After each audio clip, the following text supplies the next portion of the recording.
Assalamualaikum warahmatullahi wabarakatuh. Perkenalkan, nama saya Renita Asri Dewi dengan NIM 12240500125. Saya merupakan mahasiswa semester 4 jurusan Ilmu Komunikasi Jurnalistik kelas 4C. Oke, di sini aku bakal jelasin tentang 25 teori komunikasi jurnalistik. Kepo kan? Teori yang pertama yaitu teori individual difference, di mana teori ini menganggap bahwa setiap anggota atau halayak itu memiliki karakteristik yang berbeda-beda atau bersifat heterogen dalam menerima suatu rangsangan dari media. Meskipun pesan yang disampaikan sama, tapi tanggapan dan persepsi yang muncul akan berbeda antara satu individu dengan individu yang lainnya. Nah, adapun contohnya nih, seperti pada kasus Rachel V-nya yang lepas hijab. Nah, tanggapan orang terhadap kasus ini tuh berbeda-beda. Ada yang menganggap positif, ada yang negatif, ada yang mendukung, ada juga yang menghujat. Tergantung pada bagaimana orang itu menganggap masalah ini gitu. Berhubungan juga dengan psikologi. Yang kedua yaitu teori determinisme teknologi, di mana teori ini menegaskan bahwa perubahan yang terjadi dalam perkembangan teknologi sejak zaman dahulu sampai saat ini memberikan pengaruh yang besar terhadap masyarakat. Nah, setiap kejadian atau tindakan yang dilakukan manusia itu terjadi akibat pengaruh dari perkembangan teknologi ini. Nah, dalam teori ini juga ada contohnya. Contohnya yaitu ketergantungan manusia pada perangkat komunikasi, seperti halnya handphone atau juga internet. Yang ketiga, kultural imperialism theory, di mana teori ini menjelaskan bahwa media massa negara barat sering mendominasi media di seluruh dunia. Karena media barat mempunyai efek yang kuat dalam mempengaruhi media di negara-negara berkembang. Nah, bisa kita ambil contohnya seperti banyaknya film-film yang masuk, film-film Hollywood yang masuk ke stasiun televisi Indonesia gitu. Nah, itu juga memberi contoh bahwa media-media barat tuh bisa mempengaruhi media-media sekitarnya, termasuk Indonesia, bagi kalangan muda terutamanya ya. Selanjutnya adalah teori persamaan media. Apa sih teori persamaan media? Oke, jadi teori persamaan media ini adalah teori yang menyatakan bahwa manusia memperlakukan alat komunikasi layaknya manusia itu sendiri. Bahkan seringkali respon yang diberikan manusia kepada alat komunikasi itu tidak disadari oleh dirinya sendiri. Jadi teori ini menganggap bahwa alat komunikasi itu adalah manusia gitu ya. Contohnya nih, sekarang kan ada live streaming. Nah, kita bisa berkomunikasi dengan orang melalui live tersebut gitu. Tanpa kita sadari, kita lebih dekat dengan belanja di live streaming yang ada di media gitu, dibanding kita harus berinteraksi langsung dengan orang lain yang ada di pasar gitu. Nah, seperti itu contohnya. Yang kelima adalah teori ketergantungan atau dependensi teori, di mana ini adalah teori dalam ilmu ekonomi dan juga politik internasional yang menjelaskan bagaimana negara-negara kaya atau negara maju mengeksploitasi negara-negara miskin atau negara berkembang dan menciptakan hubungan ketergantungan yang merugikan bagi negara-negara miskin. Nah, contohnya yaitu pembangunan ekonomi yang tidak merata, menyatakan bahwa pembangunan ekonomi di negara-negara pinggiran atau dunia ketiga tidak merata karena dieksploitasi oleh negara-negara pusat atau negara maju. Yang keenam adalah teori agenda setting, di mana teori ini mengungkapkan bahwa media massa tidak secara langsung mempengaruhi bagaimana orang berpikir, tetapi lebih pada apa yang orang pikirkan. Jadi media menetapkan agenda dengan memilih isu-isu yang dianggap bagi masyarakat itu penting. Contohnya nih, liputan media tentang pemanasan global yang terus-menerus meningkatkan kesadaran publik tentang isu ini. Yang ketujuh, teori fenomenologi, di mana teori ini itu membahas studi tentang pengalaman hidup seseorang atau metode untuk mempelajari bagaimana individu secara subjektif merasakan pengalaman dan memberikan makna dari fenomena tersebut. Nah, topik yang relevan untuk penelitian ini dengan metode fenomenologi, contohnya yaitu bisa dengan bagaimana pengalaman seseorang mengikuti suatu organisasi atau menjadi ketua OSIS gitu. Jadi bisa diceritakan bagaimana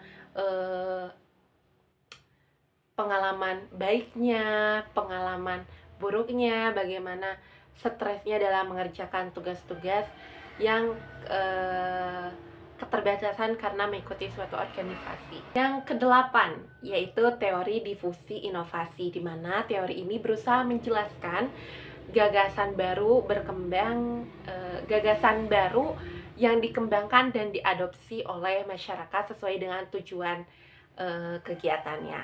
Contohnya nih, seorang mahasiswa yang memberikan inovasi tentang pengelolaan limbah di suatu desa kepada masyarakatnya agar limbah tersebut bisa bermanfaat dan menghasilkan uang atau pekerjaan bagi masyarakat yang ada di wilayah tersebut gitu.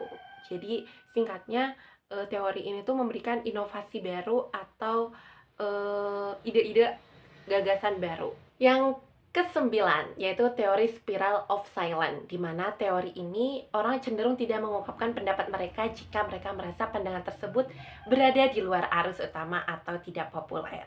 Contohnya, seorang individu mungkin memilih diam dalam diskusi politik jika mereka menduga pandangan mereka tidak populer atau tidak dihargai di antara teman-temannya. Yang ke-10 adalah teori framing. Dalam teori ini, media menyajikan berita dengan cara tertentu yang mempengaruhi interpretasi dan reaksi publik terhadap berita tersebut. Contohnya, pemberitaan tentang kasus kebakaran.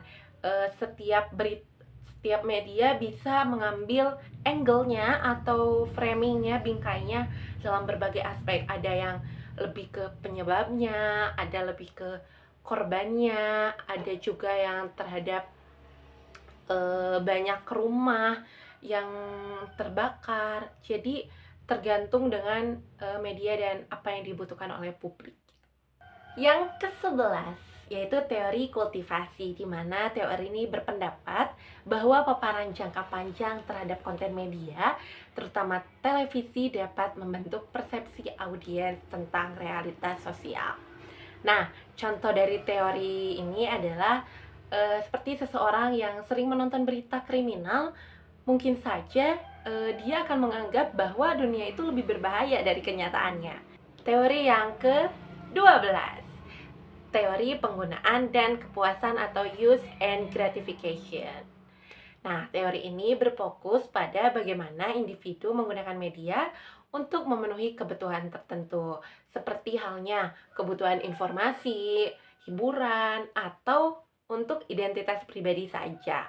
Nah, contohnya yaitu seperti seseorang membaca koran setiap pagi untuk mendapatkan informasi terbaru dan merasa terhubung dengan komunitasnya lewat hal-hal tersebut gitu. Salah satunya adalah dengan membaca koran. Teori 13, yaitu teori ekologi media atau media ekologi, di mana teori ini meneliti bagaimana media dan teknologi komunikasi mempengaruhi bagaimana cara kita berpikir, berperilaku, dan juga berinteraksi. Nah, contoh dari teori ini yaitu pengaruh internet atau media sosial terhadap cara kita berkomunikasi dan memperoleh informasi. Ke-14 yaitu teori gatekeeping, di mana teori ini menjelaskan bahwa proses di mana sejumlah informasi dipilih untuk disajikan kepada publik dan bagaimana keputusan ini mempengaruhi apa yang diketahui oleh masyarakat. Contohnya nih ya, redaktur surat kabar memutuskan berita mana yang akan diterbitkan di halaman depan berdasarkan relevansi dan pentingnya berita tersebut gitu.